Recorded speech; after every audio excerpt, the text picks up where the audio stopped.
ಸೇನು ಅಂದ್ರೆ ಈಗಲೂ ನನಗೆ ಪ್ರಾಣ.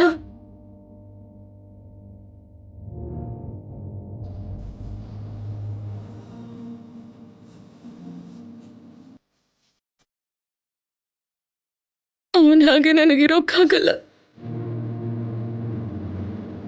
ನಾನು ಪ್ರಾಣಕ್ಕಿಂತ ಹೆಚ್ಚಾಗಿ ಪ್ರೀತಿಸೋ ಸೇನು ಪಕ್ಕದಲ್ಲಿ ನನ್ನ ಸ್ಥಾನದಲ್ಲಿ ಬೇರೆ ಯಾರು ಇರೋದನ್ನ ನಾನು ನೋಡೋಕ್ಕಾಗತ್ತಾ?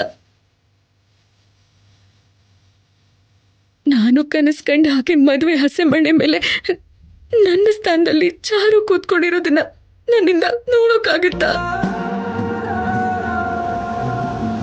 ನನ್ನವನು ಅನ್ಕೊಂಡಿರೋ ವ್ಯಕ್ತಿ ನನ್ನ ಕಣ್ಣು ಮುಂದೆನೆ ಬೇರೆಯವರಿಗೆ ಸ್ವಂತ ಆಗ್ತಿರುವಾಗ ಇಲ್ಲದೆ ಇರೋ ಸಂತೋಷನ ನಟಿಸ್ತಾ ಮನಸ್ಸಲ್ಲಿ ನರಕನ ಅನುಭವಿಸ್ತಾ ನನ್ನಿಂದ ಇರೋಕ್ಕಾಗಲ್ಲ.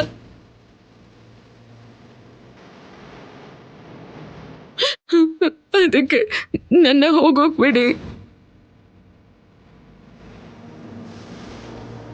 ನೀವೆಲ್ಲರೂ ನಾನು ಹೊರಟೋಗ್ತಿದ್ದೀನಿ ಅಂತ ಅನ್ಕೋತಿದ್ದೀರಾ.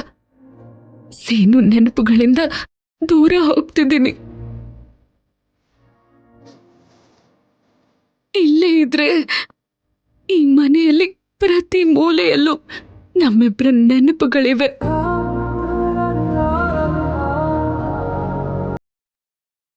ಆ ನೆನಪುಗಳ ಮಧ್ಯೆ ಓಡಾಡೋ ಧೈರ್ಯ ನನಗಿಲ್ಲ. ಅದಕ್ಕೆ ನಾನು ಹೊರಟೋಗ್ತಿದ್ದೀನಿ. ನೀನ್ ದೂರ ಹೊರಟೋದ್ರೆ ಮರ್ತು ಬಿಡೋಕ್ಕಾಗತ್ತಾ? ಪ್ರಯತ್ನ ಪಡ್ತೀನಿ. ಇದ್ಯಾವುದು ನೆನಪಾಗದೇ ಇರೋ ಹಾಗೆ ಯಾವುದೋ ಒಂದು ಕೆಲಸ ಮಾಡ್ತಾ ಮರ್ತು ಹೋಗೋ ಪ್ರಯತ್ನ ಮಾಡ್ತೀನಿ.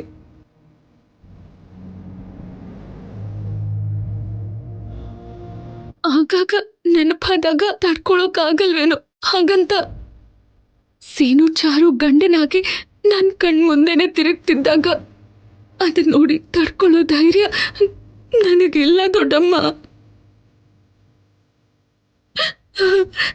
ಅದಕ್ಕೆ ನಾನು ಹೊರಟೋಗ್ತಿದ್ದೀನಿ. ದಯವಿಟ್ಟು ನನ್ನ ತಡಿಬೇಕು ಅಂತ ಪ್ರಯತ್ನ ಮಾಡಬೇಡಿ. ಒಂದೊಳ್ಳೆ ನೆನಪಾಗಿ ಆಗಾಗ ನೀವು ನನ್ನ ನೆನಪು ಮಾಡ್ಕೊಳ್ಳಿ, ಅಷ್ಟು ಸಾಕು ನನಗೆ. ಆದ್ಯ, ಏನಮ್ಮ ಇದು?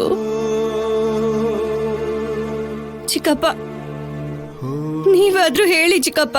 ನನ್ನ ಮಗಳು ಕೇಳಿದ್ದನ್ನ ಕೊಡೋದ್ ಬಿಟ್ರೆ ಇಲ್ಲ ಅನ್ನೋದಕ್ಕೆ ನನಗೆ ಗೊತ್ತಿಲ್ಲಮ್ಮ. ಈ ಕುಟುಂಬಕ್ಕೆ ದೂರವಾಗಿ ನೋವು ಪಟ್ಟಿದ್ದ ನನ್ನ ಹೆಂಡತಿನ